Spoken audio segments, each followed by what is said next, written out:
Mijil waneo sang mahar pati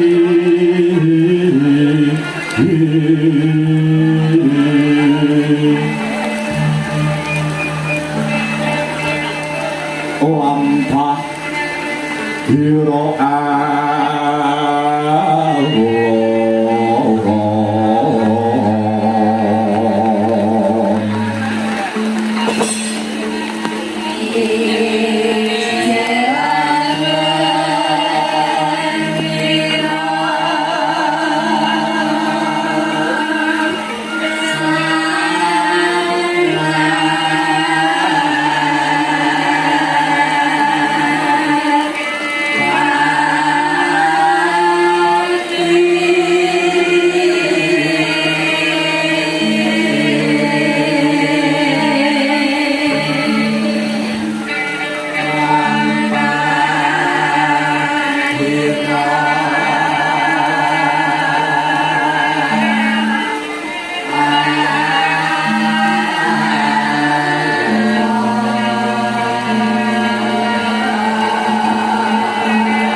Padaya yuwarna nira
Iwang suksma mangadili luwih mugi payungana marang jagat njati srana.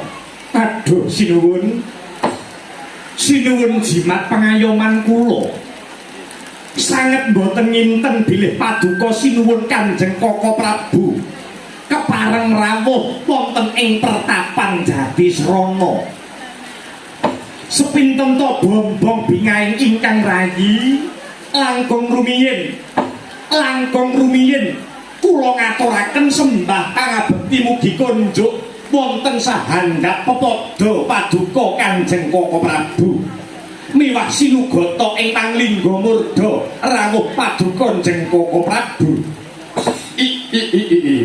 Alah iya jagat ya dewa ya bathara iya sembah pangabektine Yayi Risanggeni ndak tampa agawe bombonging rasa ora liwat pangestunipun Kakang Wae tumuli tumrapa marang jeneng para Yayi Risanggeni Nuni nggih.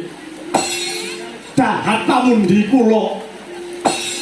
Dahat pamundi kula hingga jimat paripih mugi andayanana katentreman sumrambah kula warga ing Jatisrana mriki. Duh Koko Prabu. Koko Prabu. Boten mantra-mantra paduka ingkang kepareng rawuh dhateng pertapan Jatisrana. Prasasat dewaning kabahagyan ingkang ngarsa ambabar karahayon. Ingkang mekaten sepisan malih kula ngaturaken panuwun. Duh Koko Prabu. Iya Yayi. Yayi Risanggeni tiba sepadha-padha. Saksampunipun asat ponang riwe tumata ponang huswa. Keparenga paduka Njeng Koko Prabu enggal paring dawuh menggah rawuh paduka Njeng Koko Prabu mapan wonten ing pertapan Jatisrana mriki. Yayi, pun kakang iki rumangsa mongkok Rama Prabu biyen kagungan putra loro cacahe, ora ana liya ya mung pun kakang kang saiki dadi ratu ana negara Maespati jejuluk Prabu Heryawadi. Putra keloro ya kuwi jeneng sira Yayi Risanggeni. Dene Siyadi ya duwe putra loro cacahe, uga mijil kakung kaya dene nunggak semi lawan Rama Prabu biyen. Ora liya anakmu ya kuwi si Swandagni lan Jamadagni. Yayi Begawan, walien rasamu Yayi Risanggeni. Nadyan Siyadi jinejer dadi Brahmana. Nadyan Siyadi jinejer dadi Brahmana, nanging jeneng sira iku dadi paran para kraton, uga kalebu pangembat negara ana ing praja Maespati iki.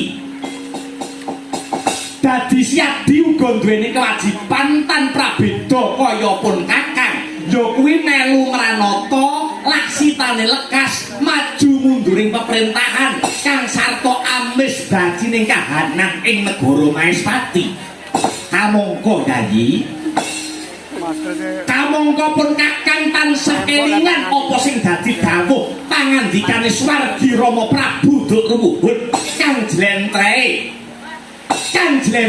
pangarsa utawa pemimpin kang mumpuni iku kudu wicaksana putus lan kudu bisa migatekake marang sakwernaning perkara lan tumuli enggal gelem tumandang rampungi perkara kuwi mau.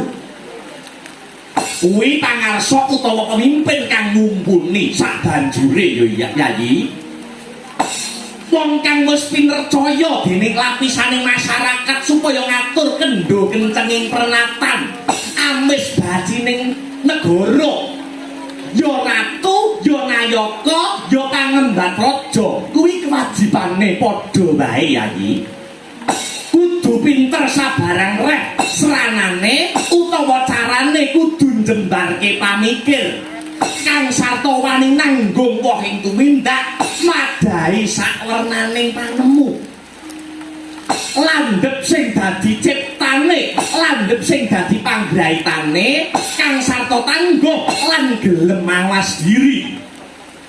Apa dene pinter ngudari ruwet ingkang adhedhasar adil lan bener.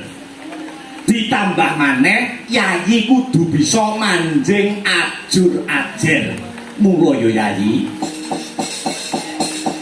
mula saka gagasanipun kakang dudu rakyate sing dikudokke padha lan manut menyang ratune, nanging kudu diwalik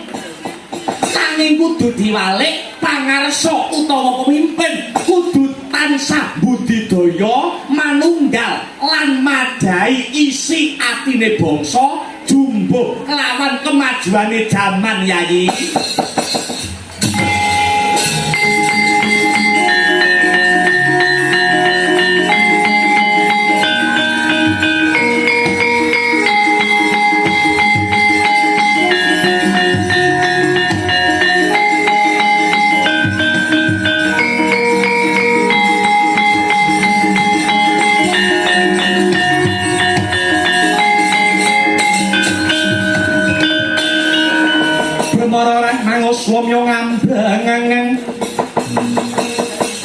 Dadi karunaning kaswasih ring marga Kamalapung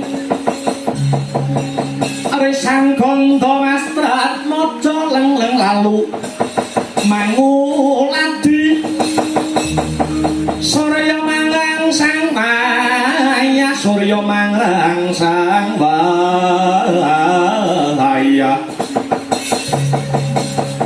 Umyus amara wayanto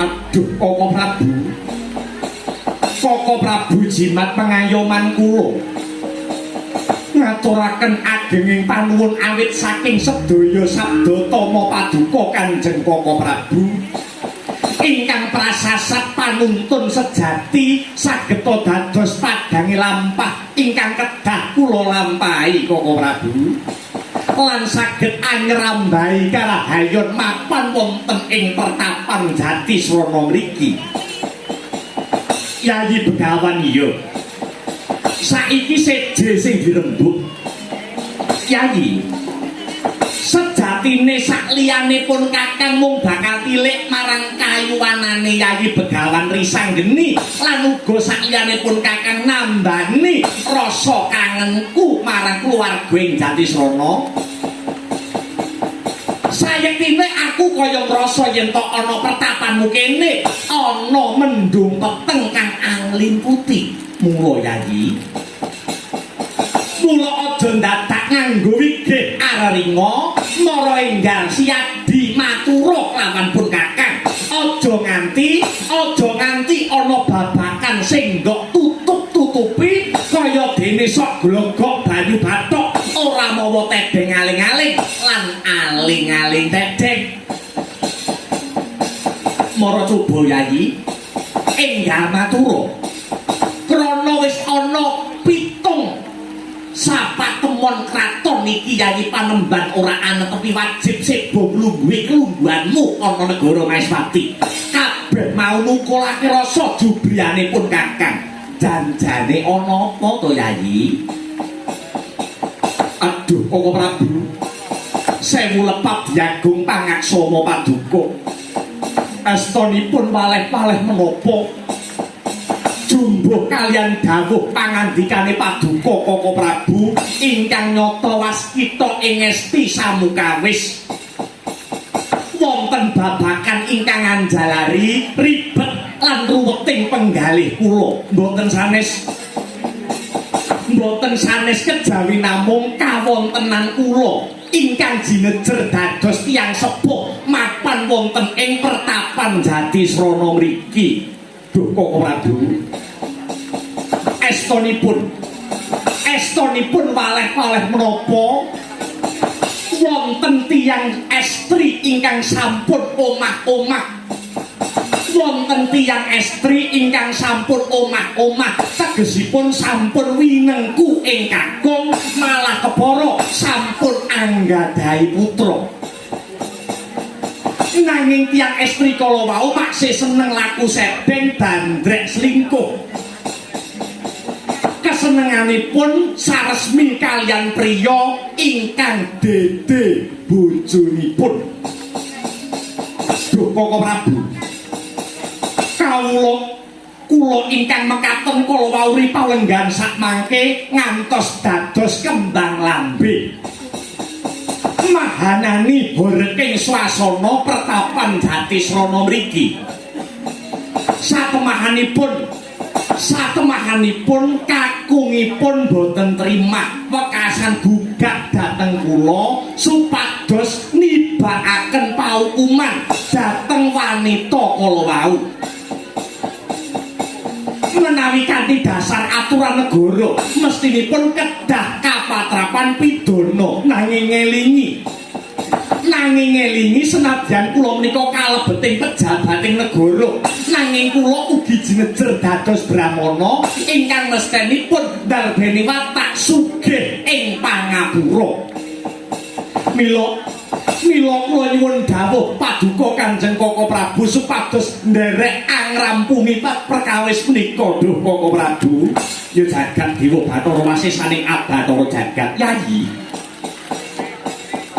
Babakan wong kekeluargan mono sejatine bisa dirembug merga wong rabi kuwi mung netepi telung perkara ya kuwi siji dadi kanca urip loro wong kekancan ing reh upakara utawa ngopeni yen to darbe anak utawa keturunan angka telu rasa sanggama utawa nuruti rasa karonsih. Mula mestine wong kang ora duwe sahabat amarga cacat utawa sabab liya kuwi kudune ora perlu jejodohan. Yen perlune mung kekancan urip kudu mung karo wong liya lan karo nak dulur ingkang ora jeneng bebojoan. Dene kepeksane kudu bebojoan becike yo mung karo wong sing padha-padha ora duweni karep sanggama utawa padha-padha ora duweni syahwat. Awit yen to sijine syahwat sijine ora iki mengko tangeh bisane iso tentrem. Selagine padha-padha duwe sahabat wae yen to salah siji ora bisa weweh jatine rasa marem kuwi mesti ndadekake perkara sing siji njaluk mempeng sing siji ora. Kuwi iso marake ora tentrem, kuwi iso marake geger. Inggih Koko Prabu, mula sadroning tembang kang rinakit sarkara tulise para pinter wis ngandharake unine rah arahan denira mrih manis lumekasa yen wis nunggil karsa sarwa sareh laksitane ririh rahing pangluruh lir bermara mangarasari pamuriing sarkara kang ning puspitarum prayitna tan kawistara tinalaten salagane tinaliti dumadi tanpa sangsaya.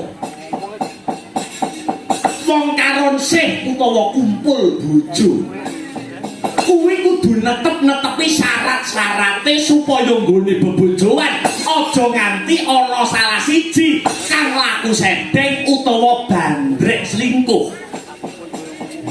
Syarate ya kuwi kekarone kudu nandang rasa pangrasane jiwa, rasa pangrasane jiwa raga. Syarate wong kumpul bojo utawa karonsih kekarone kudu ngrasakne telung perkara, ya kuwi siji gembira, loro nikmat, telu marem. Siji gembira, loro nikmat, telu marem. Aja memburu butuhe dhewe, maknane aja mburu gembira lan mareme rasane dhewe, nanging ya kudu ngarah-ngarah ngangkat marang pasangane supaya uga melu ngrasake datine rasa marem. Balik ana pirembugan sekawit Yayi.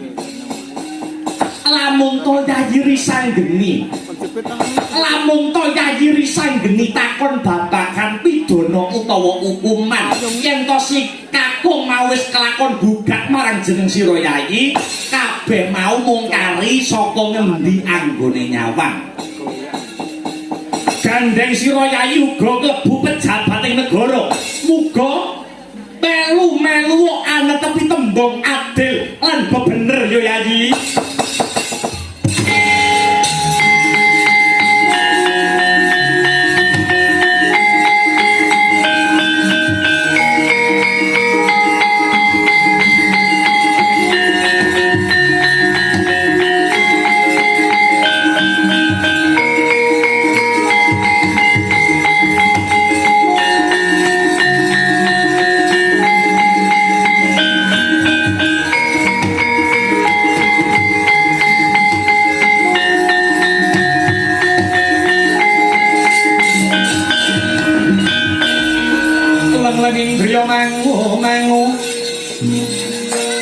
Mangun kum kandukan rimang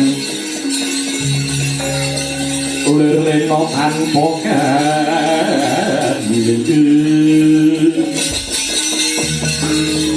ler reno tanpa kaning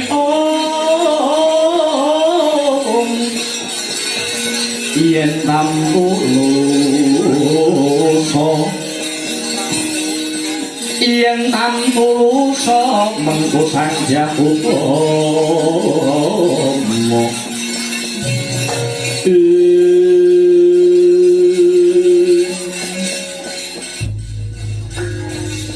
Koko Prabu saupami anggenipun bandrek selingkuh kala wau namung nembe kencan semayang kewala lajeng paukumanipun menapa yen to lagi kencan semayang mongko durung lakoni apa-apa kuwi manut aturan Maespati cara kuna wis dipecut disabet ngangguri penjalin kaping 7 nggih lajeng menawi anggenipun kencan semayang malah sampun kelampahan kaping setunggal minggahipun kaping kalih yen wis kencan semayang kaping pisan utawa ping pindho kudu dipecut nganggo pecut wesi kaping 10 banjur dipepe ning panasan suwene 3 dina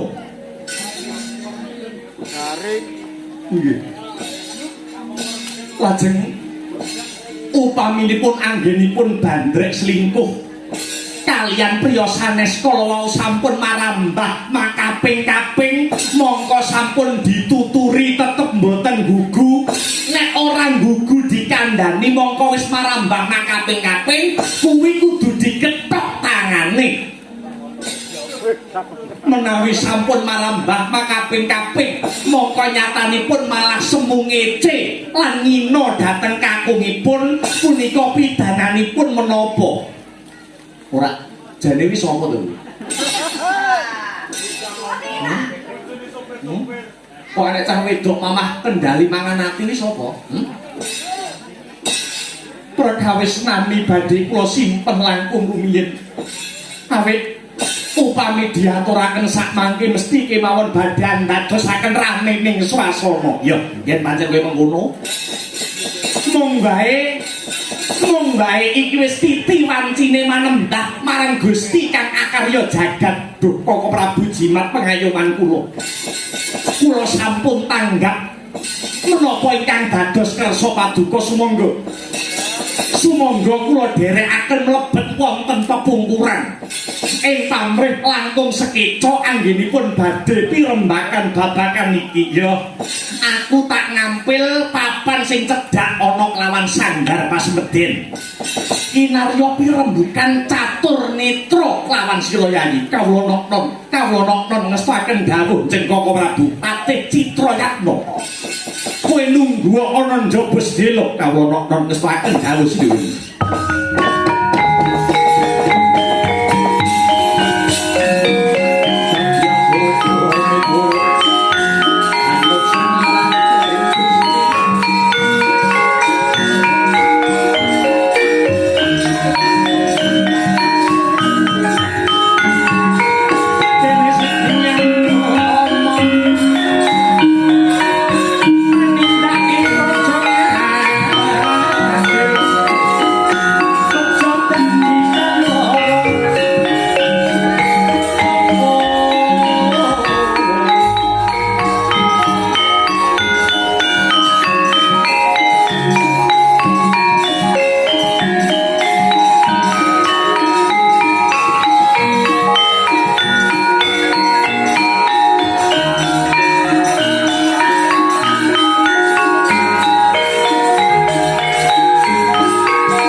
adikku risanggeni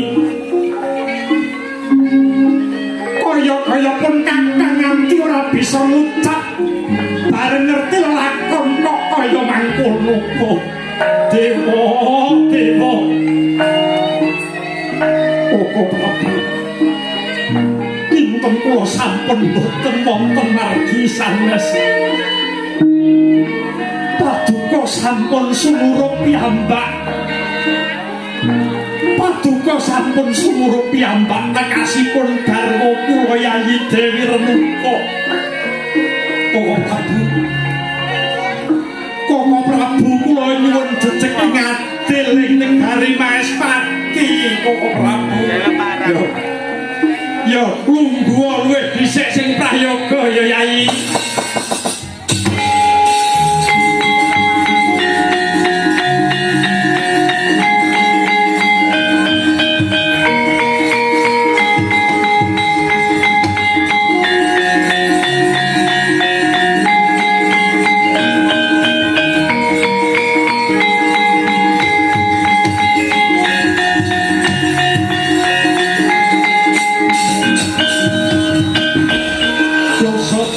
Sun Gusti lalaso kasih margiyo kloro asmara arang-urang uga mangarang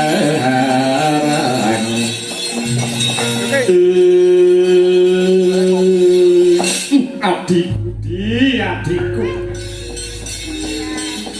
sak temene wis sakotara suwe pun kakang anggondo arus tumrap lelakone bojomu si Renuka nanging arep kepiye meneh ternyatane kowe kuwi adikku sira Yayi kuwi klebu pangembating praja lha nggih perkawis punika ingkang andadosaken giduwing manah kawula mangke ndak dikira hukum menika namung kangge tiyang ingkang lungguh kursi pring nanging hukum boten saged jejeg tumrapipun tiyang ingkang lenggah kursi gading iya pancen bener Yayi ngene ya Di sak temene iki babagan kulawarga perkara kulawarga kudune dirampungke secara kakeluargan mergo ana pirang-pirang penyebab ingkang jalari winih mula bukane laku sedeng iki kejaba lupute bojomu si Renuka nanging sira Yayi mbok menawa uga kesandangan salah yen salahe wong wadon penyebab-penyebabe wong wedok iso selingkuh kuwi manut panaliten siji rasa ora marem bisa uga sungsate babagan umur kakean antarane sing kakung lan putri bisa uga sing kakung kasar bisa uga sing kakung ora santosa awake angka loro penyebabe wong wedok iso selingkuh kuwi wong wadon bisa selingkuh mau mbok menawa bisa uga saka rasa wadeh utawa jeleh mergo bisa uga wis suwe anggone omah-omah angka telu bisa uga saka rasa sepi kerep ditinggal sing lanang nganti suwe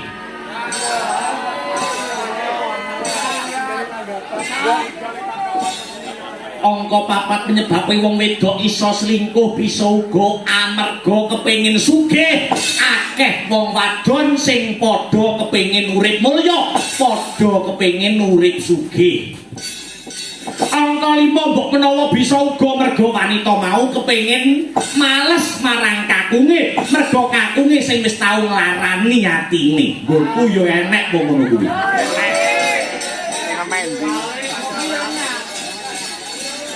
wong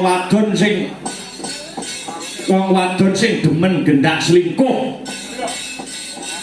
kuwi ana tandha-tandhane yen manut panaliten wong wadon kang demen gendak selingkuh kuwi ana tandha-tandhane yen manut panaliten siji wong wadon kuwi yen selingkuh tandha tandane siji wong wadon mau ora jenjem, ora krasan ana dalem lan ora betah manggon ana sisihe bojo. Kuwi angka 1. Angka 2 kulino nyebutke jenenge priya selingkuhane sedina kliwat ping 10.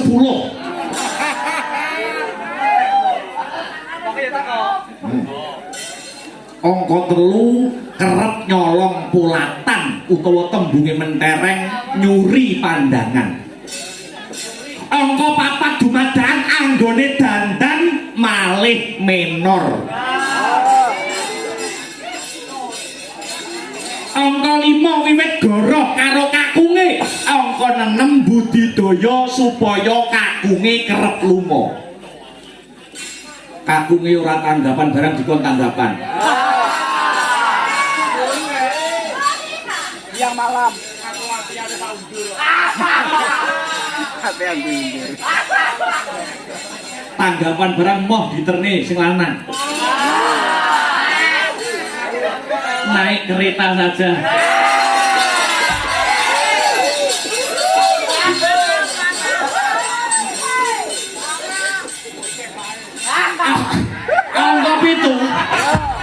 Angka 7 wong wedok ana tandane seneng selingkuh sing pungkasan kerep ngalamun ora ana apa-apa jer guyang-guyu ora cetha sing diguyu apa.